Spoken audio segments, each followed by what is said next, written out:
Mike's good. Check. Mic check. 1 2 1 2. Yeah, we get the freestyle in this one. Hell yeah. Drop some. Yeah, man. We'll do that to him. You know what I mean? Not yet. Yeah, not yet. You know what I'm saying? But y'all see what's going on, man. Y'all see all this, this black and brown love that's going on. Always. If it gets too cold, we might drop that fire. Yeah. Hey, man, listen. Might have to. Might need to. Right. You know what I mean? Now, listen, man. We ain't gonna waste no time. You know what I mean? Y'all know where we at. Y'all know where we located. You know, we at home. We in the Strawberry Hills section of KCK. You know what I'm saying? That's what we shoot at the shop, Cigar Lounge. Shout out my people. You know what I'm saying? And we ain't have to stray too far for this next guest. You know what I'm saying? He homegrown from the area that we recording in, so this is beautiful. He owns a business out here. And listen, look, we ain't even gonna waste no time, bro. Let's get into this.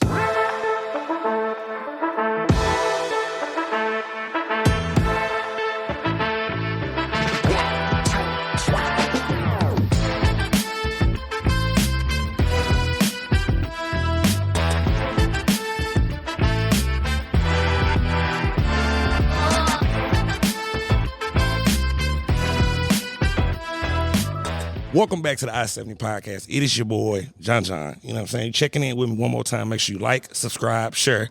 Hit the notification bell, man. You know what I'm saying? We spreading all this love and positivity, you know what I mean? And right now, the guest that we have in the building, he is an artist, entrepreneur. He owns his own studio out here in the Strawberry Hills section of KCK. We got the one and only Dink in the building. Dink is in the building. You see, now, if you would have had the headphones on, you'd have got the hand clap. We got a little audience, you know what I'm saying? You'd got that, you know what I'm saying? First of all, how you doing, sir? Amazing, man. Just trying to stay warm in this crazy weather. You know how it goes. It's cold as hell. Yeah, y'all ain't see I had to, lavender my hands up because your boy was a little ashy right before the camera started rolling. You know what I'm saying? Now, this is beautiful. I got you in because I was talking to my team before before you showed up. And we was talking about, they was like, did you know him? And I'm like, no. So it's just organic how all this came about because, they spent a little time out in Strawberry Hill growing up, you from the area. Yeah. So basically the elder people of Strawberry Hill section, we got a few of the miscreants, that was kicking over trash cans or whatnot. We got a few of them in the building right now. So if y'all ever want to find these individuals, this is what they come to. You know what I mean? And one thing, how I want to get it going, you talked about one thing I like about your story. You talked about the encouragement your parents gave y'all. How many siblings you got, by the way? I'm the youngest of 4. So I'm the youngest of 5, bro. Sister, 2 brothers, and then I'm the oops baby. Is this confirmed, mom and pop? Oh yeah, for sure, 100%. I came 8 years later. Out of nowhere, but I'm still the favorite though. There you go. I'm the favorite too. I'm the baby of the family. Same. Yep. Man, come on, bro. Go, man. And then so growing up, you said they instilled that in y'all. I think you said try everything once. Just break down, that encouragement that your parents gave you. Yeah, man. I mean, both of my parents, they were immigrants from Mexico. They came over here just always working, always hustling. You know how it goes. Yeah. So they always encouraged us to kind of just try everything once, like you said, and just see if we like it. If we don't, at least we tried it. It's not like, we're just staying home and not taking these risks or not jumping onto things that we want to try and do. So a lot of my siblings did that growing up, and they have great careers and they're doing things that they absolutely love. So growing up, being able to see my siblings do that and my parents, having to work, 9 to 5, even longer hours all the time, because that's that grit and that hustle that they had to do in order to provide for us. Absolutely. So why not go ahead and take that risk and jump and try to build your wings on the way down in a sense and just try to figure out what it is I wanted to do. So since a young age, bro, I just remember always drawing and everything. And so they always saw that I was into that. So they would put me into community art programs during the summer, this and that. And they would just kind of instill that in me. And I absolutely loved it, bro. So they would always keep me with my sketchbooks, my pens, my pencils, everything. They'd always keep that in the side of my room, always ready for me, So every time I'd come home from work, from school or anything, just go in and start drawing or anything. And so they always would take me to galleries, museums here and there, and just always kind of push that side of me. Yeah. But also I was into sports too, so I kind of grew up with both here and there. And I tried out a little bit of everything, man, but I was always into soccer and art. It was my 2 biggest passions. So they 100% supported that and would always push me to do it, always push me to do better and give my 110%. And I absolutely loved it, man. But now being able to do art full time, it started with that. You know, it's crazy. Man, and that's beautiful, man. I wanted to ask you that first because I know the support of my parents, what it did for us, you know, growing up, just always having that constant support of your family and your parents telling you, hey, man, try it. You know what I mean? Because that's what my father did. He just was like, man, do anything. Like, my father had us in acting classes and we sang in the choir. We did everything growing up. So that's beautiful. And another thing I want to touch on, you know, within your journey is, you know, visiting Mexico growing up, back and forth. How was that growing up? Just Amazing, going home and visiting. man. Amazing. Like, I think I went the first time, like, I don't even think I was a year. Okay. So we would always go during the summer. Obviously, my siblings were older. They were in school. So for summer break, those 3 months, we would just immediately take off. Okay. And we would drive. We would go down there in our big family RV. So we would all be spending very good quality time together, driving down there, making a few stops around the way, and getting down there, man, it was amazing. We would go in our RV, so every time we'd get down there, everybody always thought the circus was coming. Yeah. It was crazy, you know, but we'd get to our town, and we would go to Mexico City, because that's where we're from. And just being able to go down there, see my family, see my cousins, my aunts, uncles, everybody that we have out there, and seeing the place that my parents came from. Right. I think was definitely helpful in my come up, because I got to really get in touch with my roots and my heritage and culture. Yes, sir. And so that's why I say I grew up in KC and I grew up in Mexico, because it was every summer that we went, bro. So being able to experience that culture and just richness, I just felt at home. When I would get there, it just felt like it filled my heart, you know. I felt like it was the piece that was missing this entire time. And so I have more than enough love for Mexico and KC at the same time for raising me. So it was definitely important, and it played a big part in the creation and the meaning and what my brand itself is rooted in, bro. Mexico City, ain't that one of the most populated places in the world, right? Yeah, it's insane. It's cracking down now. I heard about Mexico City, man. Yeah. You know what I'm saying? I heard about it now. And then going home, how did that, experiencing that authentic, you know, Mexican culture, where you come from, your roots, how did that impact your artistry, you know? I mean, it definitely did. There was no way to kind of escape it, you know. I was always kind of into my Mexican culture and bringing it here and sharing it with my friends, and just growing up. Like, one of the biggest things that we would always do here was celebrate Day of the Dead. Okay. So Dia de los Muertos is around the time of late October, November. And basically at home, we would set up our Day of the Dead altar, and I would help my parents do that. And they would explain to me the meaning behind the entire altar, the meaning behind the holiday, and just putting up little photos, little memorabilia, things that reminded us of those that have passed. And then we would experience that and kind of share that moment with them again, and just remember the things that they passed down to us, and the memories and the life lessons. And so we would always have that at home. And I would always tell my friends about it, and they were weirded out by it, because it was not part of their culture, you know? But I was always just super into it. And one of the biggest main influences of my brand was the little sugar skulls that we would make. And so those were made in templates, and basically they would all be the same, but then you decorate them differently. So then I decided to make a character that's a sugar skull, in a way, cartoony sugar skull, a little street art, a little Mexican culture, and make that be the template and basis of my work. And he expands into various types of elements throughout everything. So that was the main focus, I would say, that I took out of my culture. And that was, and you got that young, you know what I mean? In your young days. In a way, man. Like, I was always just kind of drawing skulls. Like, it was just like part of something that kind of came up with me, because my name itself, my real actual name is Laidan, and that name was given to me because my parents wanted to pay homage to past family members that were deceased. So they decided to combine their names. So they took L.A. for Lalo, E.D. for Edith, and A.N. for Antonio, and made my name Laidan. So that's why I say I'm an artist born into death. I hear that. And it's like, that's where I say that my brand started, was since the day I was born, because everything since then has inspired every single aspect of my brand when it launched in 2012. Yeah. Okay, well, we can speed it up then. You know what I'm saying? Man. And then 2012, when did you decide to take it serious? You say, I'm gonna do this. I'm gonna do this art thing. Like, this gonna be what I choose to do for my career. Yeah, man. I mean, it's kind of hard. Like, I never really thought of it as a career growing up. It was just one of my biggest passions, and one of the things that I absolutely loved doing, you know? So I would say, like, late high school, like junior, senior year or so, I was taking every art class in high school, you know. But my teachers really pushed and encouraged me to just start a portfolio and start building up my skills, and just tackling things that I wasn't really tackling, I guess, in a sense, or really even thinking about. And they were pushing me to submit to go to art school, to go to KCAI. Shout out KCAI. Yeah, straight up. So they helped me create that portfolio, and I was able to submit it. And I just told myself right then and there, I was like, if I get into this school, then I'm going to take it seriously and push it as much as I possibly can. Because it's one thing, my passion, I absolutely love it. And if it can become a career and something that I can make money and provide, 100%, let's go and try it. And I got in, bro. I got some great scholarships, great individual like loans and funding for me to go to art school, because people believed in me. So I was like, I can't let anybody down. Let's try this out and go 110 again. Did the whole school, and in 2012, I graduated 2013 from the illustration department. Okay. In 2012, we did a project where we had to brand ourselves and really kind of like create a website, a logo, business cards, promo material, things that you would in the real world in order to start promoting yourself and trying to find clients. So I was like, I'm going to take this outside of the classroom and genuinely see if this works. Right. And I did it, and I started to reach out to clients. I started going to First Fridays, networking with galleries, this and that. And it started to work, and people started to give me calls, and I started to do shows, pop-ups, murals, galleries, curation, everything that I set myself out to do, it started to pop up. And so I just started doing it. And that's when the brand really, I say, took off, and it just started to become established. Obviously, I still had a long way to go and things to figure out, but that was definitely the jumping point.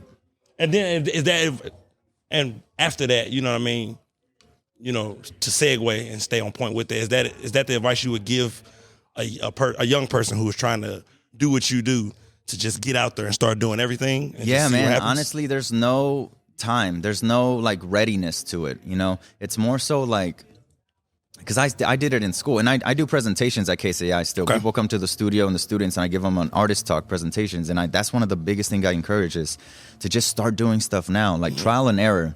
That's what school is for. You don't have to graduate in order to feel like a legit successful person, right? Or, you know, like now my professional career starts.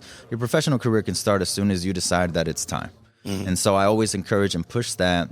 And so I tell them, I was like, I went through a lot of ups and downs, a lot of trial and error while I was in school because of that. And that's the time you should do it. So it's never too early. It's never too late either. Just get out there and just do it.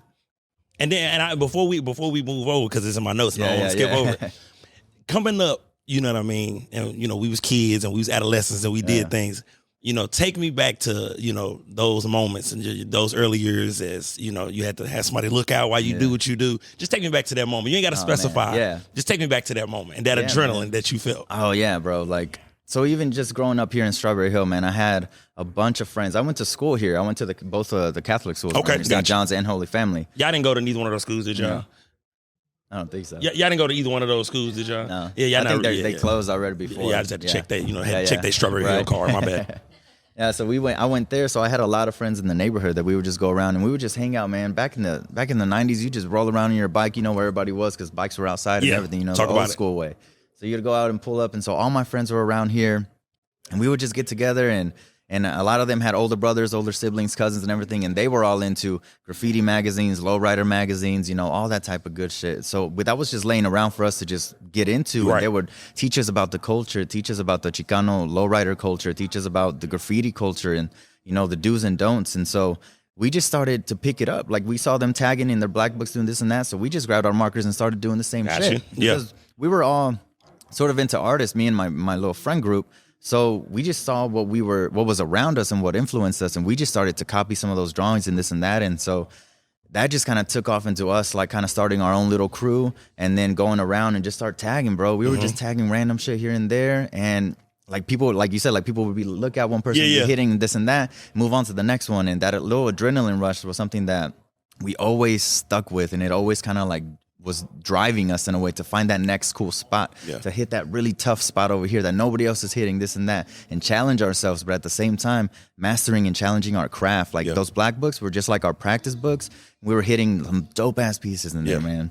It was just back to back. So that whole like graffiti, like Chicano culture, lowrider stuff, and all that just kind of like came up with us, and it's something that's still present within my brand today.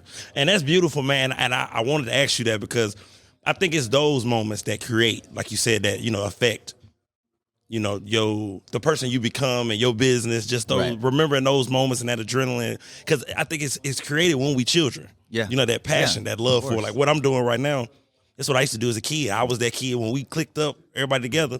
I'm out front. Yeah, come on, I'm finna make everybody laugh. Let's do this shit. That's, you know what I mean? So, so that's wonderful, man. And you ever get in trouble for tagging? Was you scotch free? You met? Let's just. Yeah, sir. Nah, man. And I don't really go out and about as much as I used to back in the day, just because the brand itself is starting to like pick up to the point to where it's more of a professional setting for me. And, you know, obviously, I wanted to keep growing, and obviously respect people's property and all that stuff, you know, but I'll still get out and about here and there, but mostly it's like legal stuff now. It's the big client murals and everything that I can possibly do, man, and it's still the same feeling, bro. It's still there, you know.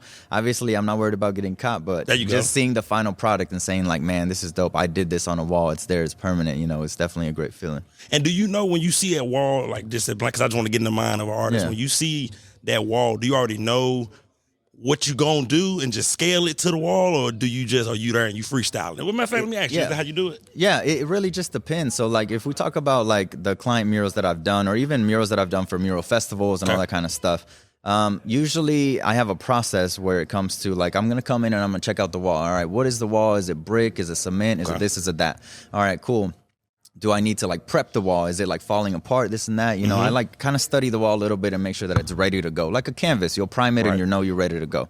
So once that's set and done, I come back out and I actually time the sun on how it's hitting the wall. And this is because a lot of people don't know that I'm partially colorblind. Okay. So I need to study the wall and see how the sun is hitting it, because on certain parts of the day, if the sun is hitting it, certain colors will start to blend in my eyes if it's hitting the sun, and vice versa. So then I'll be like, all right, the sun is right here, so I'm going to work on this part, and then when it starts switching, I'll move down here.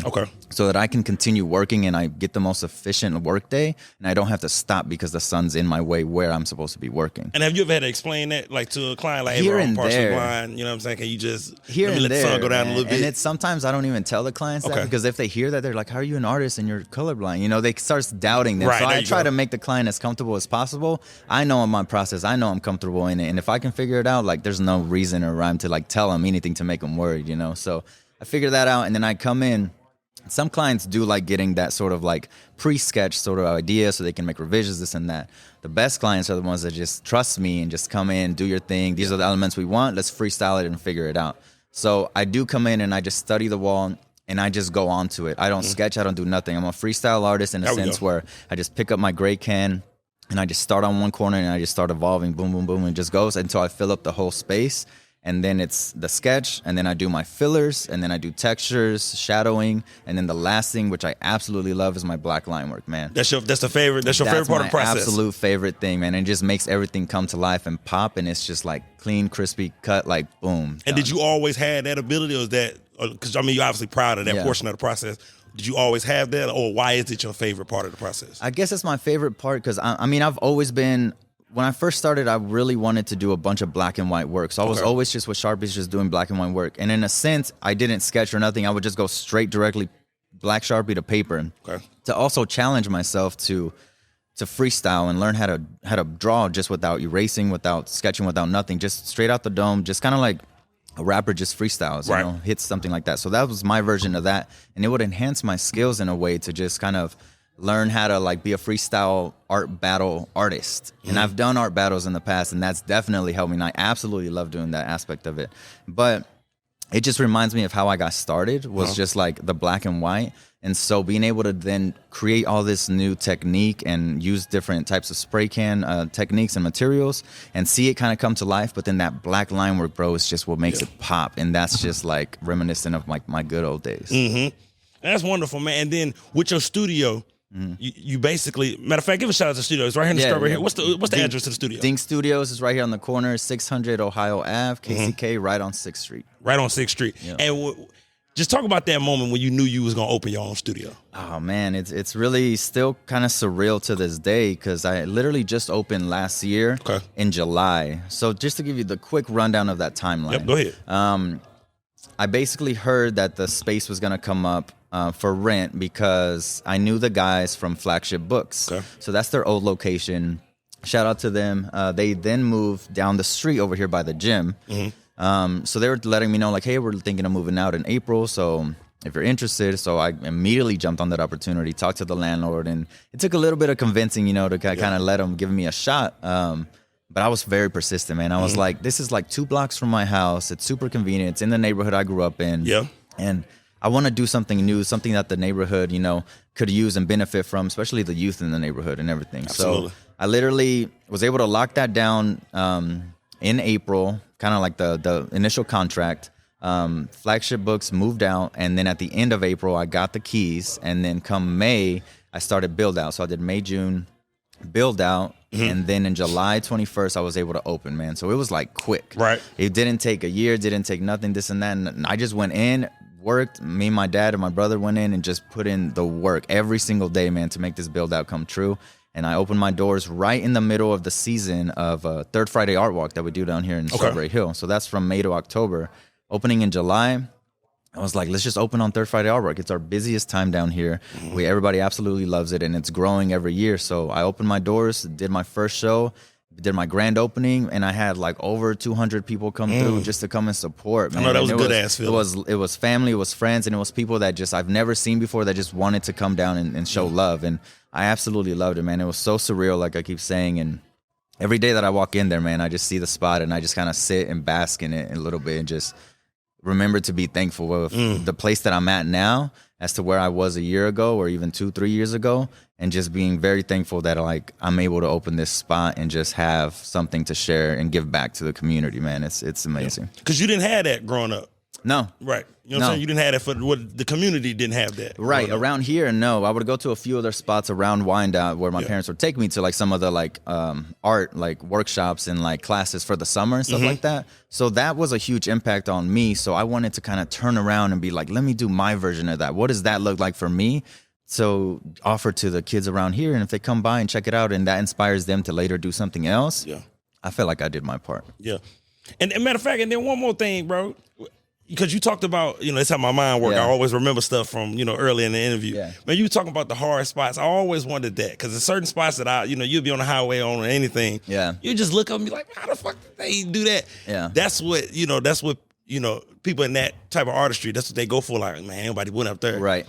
And how the hell do you get up there? It just depends. You know what I mean? It just really depends on the situation, the circumstance. I won't give too much away. There you go. Yeah, that's kind right. of a secret of the trade. But yes, sir. It just really depends on the timing. You have to look for spots always when you're driving. I'm just always kind of like, oh, there's one. And it's just kind of like second nature, man. Yeah. But get out and about. There's like easy accessible ladders that just kind of like accordion up and down. Yeah. You always just carry your backpacks, always just going out and about. You can go out sometimes by yourself, but it's always fun to go out with a group of homies and kind of make it a thing. It's really fun. But like I said, man, you get up and about. You just kind of have to figure out how I study my walls, and I figure out how the thing's gonna happen. If I see a dope spot, I have to study. All right, what's around? How can I get up there? How's this? How's that? Right. You kind of figure it out and make a little bit of a game plan, but. Again, it's fun to just go up there and just freestyle and just kind of see what happens, man. All right, man, that was my last question. Yeah, my bad. I ain't trying to give up too much sauce. My bad. Nah, I'm just intrigued. That's all. Now, can you tell me about, or do you have a favorite piece of artwork? Like that? That's just mine or just yours, in general? Oh. Your favorite, like that you've done. Oh, man, that's a good question. I know that's a tough one. Yeah, that is a tough one. I don't think I've ever been asked that, to be honest, which is, that's really cool. Yeah. I would say, I'm going to say like my top 3 as far as like my New York one, my Denver one, and my KC one. Okay, go ahead. Because those are the 3 places that I've lived in my lifetime as far as art goes. I would say here in KC is definitely the wall that's in my house. Okay. I have a big driveway wall. It's kind of like a low L section, and that's been my practice wall for years. Okay, all right. So I would go out there and just kind of figure out new things that I want to do. And you can see some of my earliest things all the way to some of my newest things on there. So it's in a way a big timeline of like my progression as a artist, as a muralist. Yeah. And it's just my playground, bro. I go out there any time of the day and just do whatever I want to do, however I want to do. I go out there in different elements, whether it's snowing, it's raining. Sometimes the paint drips differently. And I just play with the environment, with the wall, man. And it's been one of my funnest walls. And it's definitely, you can definitely, when you pass by, you can look over and you see it. So people know like, oh, that's Dinks. Which is kind of funny. But that I would say that's my KC one. My Denver one is one that I did for a big grant that I got out there. And I ended up taking over an entire bar that stretched like pretty much how this whole block, like one block here in Strawberry Hill, that was the entire bar. So I painted the back side, the whole side, and then the front side. Yeah. And that took me 2 weeks out in the cold, bro, of November out in Denver, man. And I was out there and I painted it all by myself. No assistance, no nothing, just ladder, all my paint, and I just freestyled the whole thing and did my whole process, man. And it's been one of my most famous walls in Denver, I would say. And that was just a big personal goal of mine to tackle one of my biggest walls yet. Yeah. And being able to do it and showcase it, I thought was absolutely amazing. So that would say that's my Denver one for sure. My New York one is a little bit different. It's not necessarily a wall, but it was this really dope event, man. And this was back when I moved in like 2014. I would say this was around maybe like 2015 or so, 2016. But it was an opportunity that kind of came out of nowhere, man. At the time, I was running a front desk at a tattoo shop that I really loved. And I was just helping them out here occasionally. And my homie hit me up from one one of my crewmates from Solo Crew out there hit me up. He's like, yo, I'm part of this Day of the Dead art battle today. It's going to happen later tonight at like 7 p.m. It's upstate, but I'm sick, bro, and I can't make it. Yeah. And he's like, any way that you can fill in for me. I was like, well, shit, man, I don't know. Let me figure this out. So I just thought about it a little bit, and I was like, you know what? It's Day of the Dead. It's an art battle. It's sponsored by Jimador Tequila. It's a whole big-ass event, and some of the judges were like big names, like breakdancers and shit like that. I was like, that sounds cool. I was like, you know what? Let's get it. So then immediately I just knew I was going to get off at like 4 from the shop, let's say. I had to go to the art store, pick up my markers, because they're basically just going to give me a canvas to do a big art battle. So they give me a canvas, I bring my own supplies, and we battle X amount of artists. I think it was like 8 different artists. Right. So I was like, you know what? Fuck it. Let's go. Let's just try to figure it out. So then I went and got my materials. I went home, I changed, and I just got on the subway and went up there. And they were like, they'll be expecting you. I let them know. When I get there, on the way there, I'm like researching it, and I find out that all these artists have had 2+ weeks to get out and promote, to bring people out, to sell tickets, and to bring the crowd, because it's going to be a crowd vote and a judge vote, and to see who wins. So I had no idea that any of this was happening. My name wasn't on the bill, nothing. I just show up as kind of like a wild card like player, and I just get there. I say what's up to everybody. We all take photos, do everything, do the intros, and they put up the canvases, and basically they're just like, all right, you have 2 hours to just make whatever you want. Yeah. And at the end, the crowd votes. We do social media voting, and we do judge voting. Whoever wins gets $1,000. I was like, bet, I need to cover that rent real quick. Yeah, absolutely. You know, let's get it. So I remember this very specific moment, man, where I'm just standing here, the crowd behind me, and they're counting down to start. And the canvas is right in front of me, and I'm the second artist of 8. And I just remember it just going quiet, bro. Like right before the countdown hit 1, it just goes quiet. And I'm just like thinking back to like almost everything, like kind of like a life flashing moment, you know, thinking of KC, thinking of how I got started with graffiti, thinking of how, you know, my culture, Dia de los Muertos, on Dia de los Muertos was this actual battle, you know. Right. So thinking of my past ancestors and thinking of going to Mexico, and everything just kind of like clicked and came together, bro. And when that one hit, I just opened my eyes, and I was just standing there, and everybody rushed their canvases. Yeah. And I still just stood there, and I was just like looking at it, studying it. I still had no idea what I was going to do. And all I brought was my black markers. Everybody brought paint, color, spray paint, everything was going all out. I just pulled out my black marker and just went in, and I just started going, started drawing. I did one character facing upward. I did like a halfway point, and then I started to create in my mind. I was like, it would be tight if I did a playing card. So I created the border of a playing card, and once I finished this top character, I literally flipped the canvas and I just redid that character again so it can be symmetrical and just there. And I just did it, and I was the last to start, and I was the first to finish. Finished, did my thing, was like talking to people, everything, trying to get some crowd votes. And then the judging came, bro. There was time to figure it out. We're just standing there, and they do third place, they do second place. And I was like, oh shit, dude, I don't even think I'm gonna qualify. And out of nowhere, dude, they call my name. And I won. Out of nowhere, the last card, the last person to ever be expected, the one that wasn't even on the bill, the one that only brought 3 friends. I won the crowd over, bro.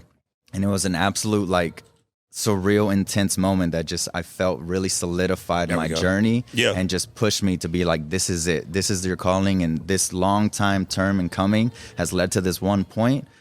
What's next? And that wasn't your first art battle?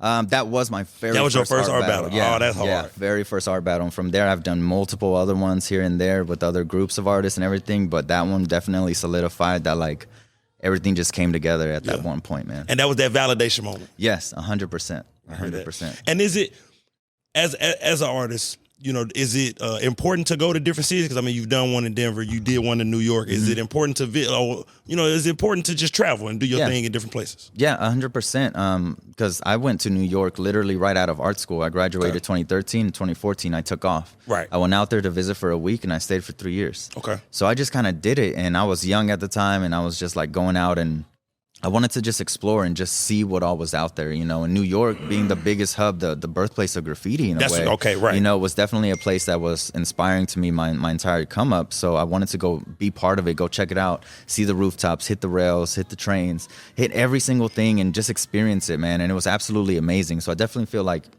it expanded me culturally, and it expanded my view of what artwork could be and where it could be and how it could be. And that was just absolutely amazing. And then taking all that knowledge back to Denver and their booming art scene at the time, I just immediately went in. I moved there in March, and in April I already had a show. Yeah. But that hustle mentality was like so prominent. So I just took all of that and just kind of ran with it, man. And it was just nonstop from there. Yeah.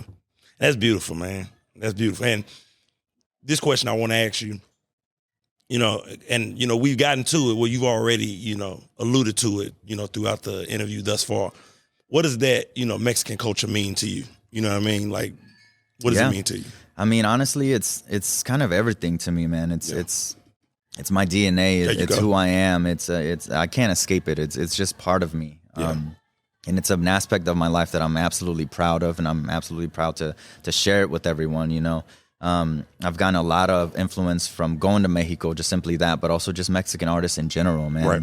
One of my favorite artists, his name is Jose Guadalupe Posada, and he was back in like the revolutionary times with like Diego Rivera and Frida Kahlo and all them, and he was just one of the very first artists to just kind of create like a skeleton sort of satire cartoon of like public figures, and they would print them, and he would make illustrations for like poetry or for articles and newspapers, magazines, stuff like that. And he was one of the first persons to kind of take that whole Dia de Muertos sort of skeleton-esque artwork and make it mainstream. Right. And he didn't blow up during his time. It wasn't until afterwards. So being able to see his artwork, and like a lot of other people just start to come up with their Day of the Dead sort of themed artwork, I think is widely inspiring, man. So it's just deeply rooted within me. It's 100% me, and I absolutely love it. And like, without it, I wouldn't be who I am today. Honestly, I really wouldn't. So I know I'm super thankful for my parents for instilling that sort of Mexican heritage in us, even though we were here. Right. At home, we only spoke Spanish. Yeah. So, and then taking us to Mexico and showing us our culture and our roots, I think was absolutely necessary in order for me to understand where they come from, where their struggle comes from, why they moved, and what they wanted as a better life for us, but still being true to those roots and that culture, man. It's important. Man, I know your boy even working on his Spanish. You know what I'm saying? I have. You know what I'm saying? I have, bro. Let me see if I'm saying this right. Correct me if I'm wrong, bro. Bebo's Hennessy. Did I say that right? What I say? Yeah, you drink Hennessy. There you go. Perfect. I'm saying, do I need to clean it up? Did I say it right? Bebo's Hennessy? You can say Bebo. Bebo? Yeah, just Bebo. Bebo. Like it's just me, yeah. Just Bebo. My bad, y'all. Yeah. See, I'm learning, there bro. you go. Bebo Hennessy. Yeah. You know what I mean? ¿Y tú? Yo no tomo. Oh, look, I'm getting there. Y'all learning. Yeah, shout out to my dog here, teacher. Shout out. What's up, Pops? How you doing, man? You know, OG snuck in. You know how he do. Back to the studio. Yeah. Just tell us, what does the studio provide for artists in the community, tourists, whatever? Yeah. So I wanted to just basically open a space where I can offer all of my services. Yeah. In and of itself. So what I offer as me as a personal artist is canvas work, mural work, and I have a whole line of merchandise and a clothing line. Yep. But then I also open the space up for gallery shows. So for Third Friday Art Walks, I've been doing the shows for this past year, but I'm inviting this year other artists that want to host shows in there. Gotcha. I can lend the space to them. We do artist talks and presentations for schools and youth programs around the neighborhood. But then we also do workshops, which is one of the newest things that I'm offering. And I actually did one last night. And it's just different types of workshops that I have the tools and the means to offer within the studio. And people just sign up for them online, come in, and if they want to learn what I'm offering, they get a whole experience, whether it's 1 or 2 hours, and they leave with something that's brand new and custom that they made. Yeah. And then one thing I don't want to miss before I get you up out of here, not saying we're closing, but if I don't ask it now, I'm going to forget. Yeah. You created your own character. Mm-hmm. Talk about that for us one time. Yeah, man. So a little bit of what I touched on earlier was that it was inspired by like the Dia de los Muertos skull. So the little sugar skull template has always been like one of the biggest inspirations for me, because if you guys don't know how they're made in little molds, and basically you make a mixture of sugar with paste and water, and you set them in the molds, and they set overnight. You pull them out, and they're all the same, but then you decorate them according to who they're for as far as your past family members. Mm-hmm. So I always enjoyed that sort of process, and I wanted to create my own sort of character that was based off of old school cartoons, my Mexican culture, more specifically the sugar skull, and then street art, graffiti style stuff. Yeah. So I threw all those in a pot and I was just sketching, figuring stuff out. And I created this little character's head in a way that's sort of like flat, Aztec-y sort of style, non-dimensional. But he's kind of cartoony, little playful, you know, to reference the old school cartoons. But then he's also just very bold and unforgiving and a reminder of death in a way. Yeah. But a reminder of death in order for you to continue to live. So that was the basis and sort of my mold and my template of it was that little character head. And then I'm able to then create various characters using that same template. I throw them on different bodies. I throw him on, he's a little tagger guy. He's a paletero guy. He's this, he's that. And he just changes. And I made this sort of universe, this Dink universe of characters that are based off of that one sort of Sugar Skull mold. And that's just what the Dink brand and Dink characters are. And that's what I'm mainly known for. How many characters you at right now? Oh man, I couldn't even tell you. Yeah, it's just a universe of them, you know. And every day I'm creating new ones in my sketchbook, just drawing and doing this and that. So it's always evolving, always changing. But the basis and the story and the three elements that little head carries is what is always going to be the same. Yeah. Man, I wish I could draw, man. Matter of fact, let me ask you this: Could one get into drawing? Like me, I don't have an artistic bone in my body when it comes to drawing.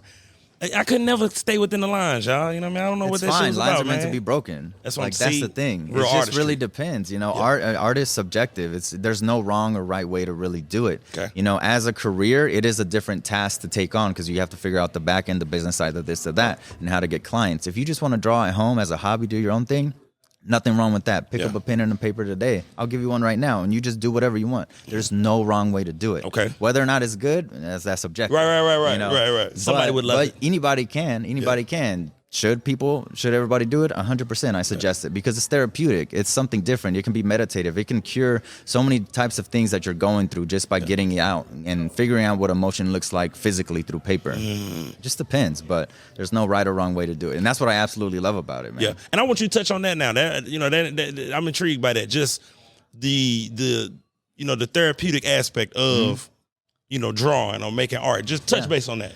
Man, I think it's important. I think it's great. There's a lot of therapists now that offer art therapy. Right. I'm not 100% sure on their methods because I've never been, but I absolutely love that because in a way, therapy in and of itself could be a little bit jarring, a little scary for some people, but doing it in a way that's sort of playful or gets you out of your mindset of just talking to somebody and, you know, getting all that out, but doing it through other ways, I think is important in order for us to understand our mind a little bit better, you know?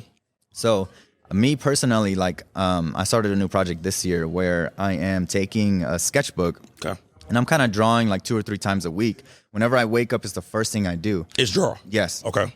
Just my Sharpie, my page, and I just kind of go in and whatever concept is there, how I'm feeling that day, I just draw whatever that is. And it's a way to keep my drawing skills up, to keep my art battle game strong. I hear that. And in a way for me to just jumpstart that creative sort of flow for the day. And it's just a great way for me to just start my day, and it's absolutely amazing. And it just makes me feel relaxed and ready to kind of tackle the day, you know. It's just kind of is what it is. But I would highly suggest if people are having a hard time or going through something, you know, go buy a canvas, go buy a sketchbook, go do this, go do that. Try different, there's vast mediums that you can try. See what you like. See if you like making things with your hands. Do some clay work, do some pottery, some sculpture.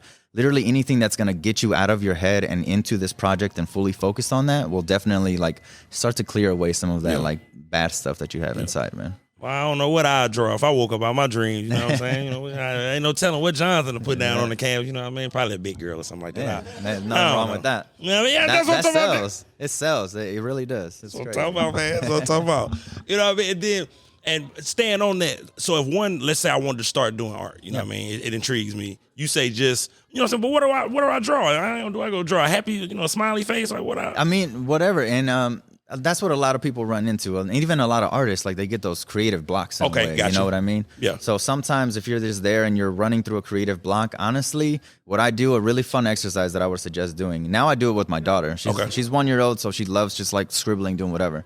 So she usually I give her a pencil and I give her a piece of paper and she just scribbles whatever she wants. Okay. When she's done, I take that and I just use a Sharpie and I try to envision and create something out of that squiggle with my Sharpie and I just make something. That way you're not thinking of what to really draw or you have a set plan. It's more so a freestyle sort of exercise to kind of just get you creatively moving and flowing. Yeah. And I just create random, it's a character, it's a whale, it's a tree, it's an abstract, whatever. It doesn't matter. Yeah. but you're getting yourself engulfed in this sort of like project and letting go of control and just kind of being free in the moment and just creating. Yeah. So that's a fun little exercise I would highly suggest. And if you don't have a kid at home, you can just take a pen and pencil, use your left hand and just scribble. Maybe you close your eyes, whatever. And when you feel like you're done, open it, take a Sharpie and create something out of that scribble, and it'll just take you into a world. And maybe you create something that you're like, that looks pretty tight. All right, now I'm going to refine it and draw that again over here, or do this or do that. And you just start getting involved in it. There's no wrong way to do it, man. I might start doing art, man. I know I'm trying to become the most interesting man in the world out here. I'm working on my Espanol. You know what I mean? I'm going to be a problem when I really learn how to talk, bro. I'm going to holler at y'all. You know, you grew up in this area. Just talk about what because, you know, your business is here now. You still stay in this area. Just talk about what you've seen in this area growing up, being a kid and growing up till now. Man, I think it's definitely been evolving and growing since I left. I left for like 7 years. Okay, like gotcha. when I moved to New York and Denver. That's right. But even growing up, I still have very like vivid memories of like this place, and it looks like home still. When I come back, I still feel it. It looks like home, and it's absolutely great, you know. But I'm seeing new businesses come up. I'm seeing new mom and pop shops. I'm seeing new people come into the neighborhood and invest in it, you know. And I absolutely love seeing that because it is a great location. It is a great neighborhood. It's still very quaint, very homey, you know. But this little strip right here is growing so much, and I absolutely love seeing it, you know. And I think that we're giving back to the community in a way that isn't taking away from it, you know. So that's why I wanted to. I just got very lucky when that spot came up. Like I was like, I gotta jump on it because it was just an ideal situation, and I could just walk over there and just like start doing my thing, you know. So I think it's very important that we like continue to grow, continue to push, you know, for local, shop local, support it 100%.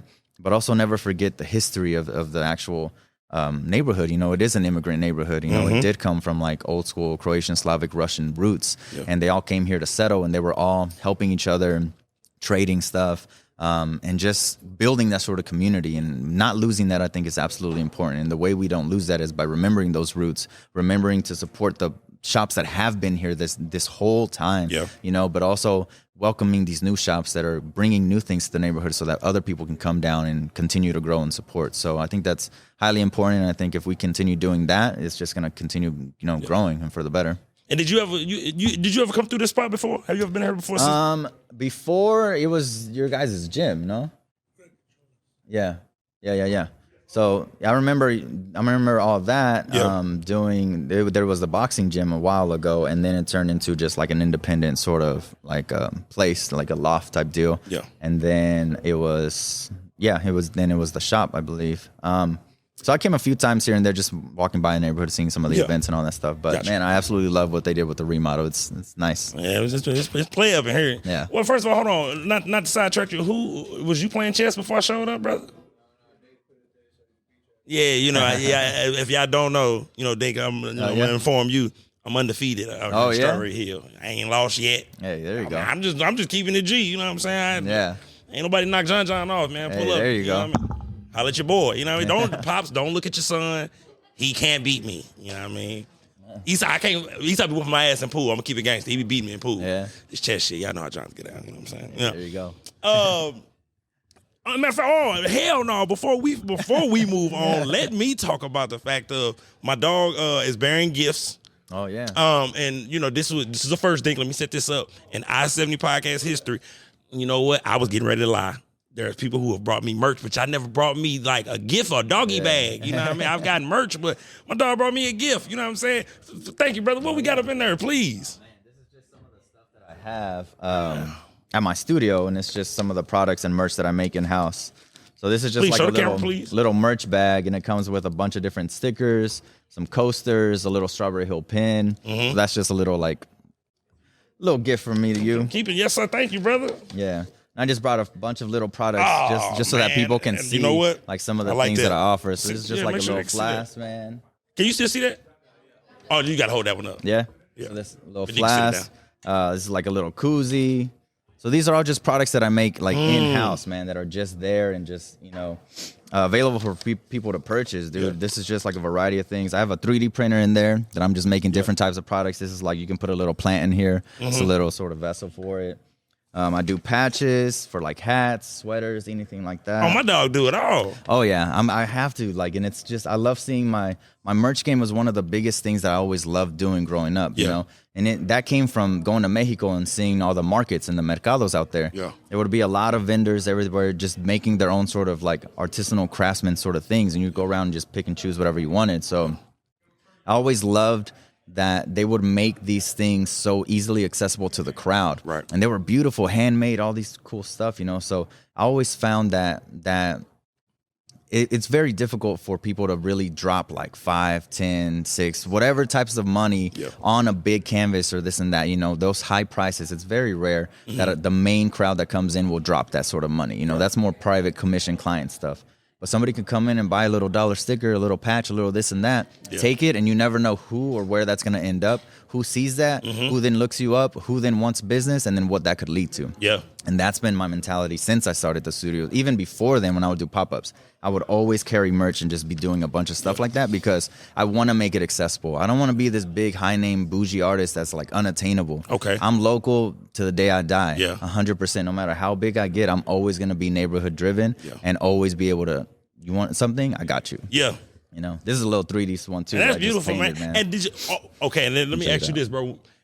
When did this become a part of the tool belt? Like, when did you be able to start doing 3D and? Until I opened the studio, man. When I opened the studio, I then had the space to really grow out. Because before then, I was just kind of doing like at-home stuff. I had my at-home studio, and it was great. I loved it. But I wanted to really just start to expand my arsenal and just start to bring in a bunch of different products. So I bought hella new machines, this and that, just so that I can start expanding. So I have the 3D printer. I can do laser engraving. I do all the clothing. I have my heat press, vinyl plotter, and everything, man. And I'm just in there creating everything in-house. Like, I run production. I know how to do it, and I'm quality control, like to the T, man, and I absolutely love it. Here's a little shot glass. Oh, my dog got shot, man. You can do anything. Yeah, man, literally anything. You know, a lot of it is like sticker, like paste and stuff like that, but I'm going to start engraving some of these items now that I have the engraver. I'm going to start doing some new stuff with them. But I have just random things, like a little rock coaster, a little bottle opener. And then one of my favorites, man, this series that I released. Okay, here we go. Was this little skull guy. So this is like a hand-cut wood skull. Yeah. And then I do like a print on top of it, and then I customize them. So usually these come blank, and for Dia de Muertos is when I release these, so then you can come up and be like, I want my family's name right here. Got you. And on the spot, I'll just sit there and I'll freestyle whatever name you want, let it dry, and then you take your own personal custom, like Dia de Muertos skull with you that day. And it's a way for me to showcase, you know, my drawing, my like freestyle skills, but also give you a piece of memorabilia for you and your family that represents Dia de Muertos in order for you to honor your past ancestors. And is that the size right there? Yeah, this is the only one that I've done. But this upcoming year, now that I got my engraver, I can start blowing up to different sizes and creating new types of products. But this one's just one that I did that's like Chiefs, and it's just like a custom. This is my camera, my dumb ass. But I do custom orders all the time, man. Honestly, it really depends on what you guys are wanting, needing. Like, come through the studio sometime and just let me know. And what your hours are, bro? I don't really have hours. It's more so like appointment only. So there we go. If you guys need to hit me up, it's on DINKC Studios online on my website and on my Instagram. Hit me up, and if you guys are wanting to come by, even to just come by and check it out and see what we can do, I'm more than available to meet you because I mean I live right here. Yeah, you know? Absolutely. So that's the pull up game. It's super easy for me to just get there. But I do custom clothing. If you have something that's yours that you already love rocking, come by. I can customize, add some different stuff to it with the vinyl. Yeah. I just got access to full color printing too, so I can do some stuff with that. And any of this merch and game and stuff like that, if you want something custom specific to you, I can do that as well. But outside of that, something that very few people know is that I work with a vast majority of clients that aren't necessarily my style, but I can create their logos. I can do illustrations, clothing, garments, literally anything that's for them. In order for me to help them and help their business grow, I offer these services because I know how to do it. Yeah. And it's something that I learned how to do so that I can run my business. And if I can provide that service for you guys to start growing and getting that merch out and about and it helps you as a business, hit me up. I'm more than available for sure. And then one question I want to ask you, bro, how does it feel, man, to be, providing for your family, doing something you love to do? What does that feel like? Man, it's absolutely... It's still, I keep saying the word surreal because it just really is, like I told you, when I first started, even in high school, man, I never imagined this to be a full-time career. I always saw it as like a side thing, this and that, something I absolutely love to do as a passion, as a hobby. And now seeing 2012, the jump point to now 2024, it seems like it went by like that. Yeah. But it really didn't. It was just every single day, just hustling and trying to figure everything out as I possibly went. And everything that I did just made sense at the time. And it just jump started the next. It was like a step, next. And it feels so good, man, to be able to just do what I do, love doing what I do, and that people really respond to it and really give me the time of day to come by and like fulfill my dream in a way, you know. But I'm doing it in a way that's providing services for them and helping them out as well. And people really like the story and what my artwork means. Yeah. And so that's something that they can connect with and share and really enjoy and have in their homes or wherever they put it, you know. So that feels really great, man. And I'm 100% always thankful and humbled that, you know, people really enjoy what I do. And that's dope, man, because one thing I can say, you know, that I admire about you, man, is just that, and, you know, it's majority of the people that I meet, you know, from Mexican descent, you just got that hustle in you that you know what I mean? Yeah. It's when you run into, you know, majority of y'all, and, you know, it's no secret that, man, y'all go get it. Yeah. You know what I mean? Yeah. And just how important is that? Like, do you feel that on the daily, just that hustle that your culture and, you know, your ancestors give you? Yeah, 100%, man. And I saw it growing up because my parents are immigrants, Right. you know. They came here to find a better life, and they got here and they just worked in anything and everything that they possibly could in order to make ends meet. And it wasn't always easy. Yeah. And, you know, they struggled a lot, but they overcame and they were able to do that. So seeing that growing up and seeing that the sacrifice that they made just made sense for us to do that as well. Right. You know, but do it in a way that like we would take the resources that we then had from being here and use them to our benefits and be able to grow and do it tenfold. You know what I mean? And one day be able to support my parents, to provide, to do this and that. And I'm able to right now. Yeah, that's right. You know, I'm able to help them out whenever I can here and there. And I think that was the goal of all of my siblings. And we're all doing that, which is absolutely great. So that was just instilled in us. I think it's part of our DNA. Yep. We go to Mexico, everybody hustles out there. Everybody's doing something, no matter what it is. You can just be on the corner selling this or that. You can be selling food on the weekends, and then you can go to your full-time job, come home, and then like start cleaning cars. It doesn't matter what it is. Yeah. As long as you get it and as long as you provide, but as long as you also enjoy the little things on the way. Yeah. Don't get caught up in all the work and hustle and bustle of every day. Learn to step back and be appreciative of what you have and enjoy the little things, especially with your family, man. And I'm definitely doing that now with my little girl. It's amazing, man. Yeah. And when's the last time you been home, bro? Mexico City. When's the last time you been home? So I went to Mexico, I think, twice last year, but I went to visit my wife's family, and they're in Guadalajara, which my mom originally is from Guadalajara, so she still has some family out there too. But we went mainly to go see her family. But this year in April, we're gonna hopefully be going to Mexico City so that my wife can meet my family and we can go and take my baby as well. Hey, man, I know that's right. That's what I'm talking about, man. So we're starting her early, just like I did, man. Like going, you know, being 1 year old or so, taking her out there, and she absolutely loves it, man. She has a lot of little cousins running around everywhere. She loves to play and everything, and I feel like she's genuinely feeling like she's at home. The same feeling that me and my wife feel when we go to Mexico, man. It's that missing little part of us that's just always just longing for that sort of cultural experience. And when we go out there, man, we just get filled with that and come back feeling just like revived, you know, like whole. Man, I need to go take me a trip, man. I heard about Mexico City, man. I know it's great. I be seeing the picture because you know what, man. First time I saw it, honestly, was I was in school. History is my favorite subject. Yeah, social studies and all of that. Nice. And I'll never forget seeing the picture. They did like a photo above Mexico City, and they just seen how populated it was. What showed how populated it was. And I was like, God damn. Me being a young adolescent man, I was like, well, I know some females down there. I just want to put that out there, man. You know what I'm saying? Do they have Hennessy down there? Do you know? Oh yeah, for sure. You just have to ask for it. Okay. How you gonna tell them? Bebo Hennessy. There you go. My dog getting me right. You know what I'm saying? I know the basics. Don't worry about it, y'all. One of these episodes, I'm gonna come in and I ain't gonna do full shit. Spanish episode. I'm gonna try. It ain't gonna work out. That shit ain't gonna work out. I know I'm gonna fail. Like I don't want to, offend my brown people. You know what I mean? You know, this black and brown relationship, we got to keep it like this, man. Oh yeah. We got to keep it like this. Always. Don't let them come between us. Hey man, so dude, you know we in 2024, man. What plans you got? Any big plans for 2024? Oh man, honestly, it's usually my slow season, like December and January. But this year I did a lot of planning during December, kind of like before the holidays, because then it just got crazy, you know. Right. But I'm already starting, bro. It's already starting to pick up and everything. Like I said, I just did my workshop last night. Okay. And I'm already starting to plan a lot of my calendar for the year. So I have a bunch of things coming up in February.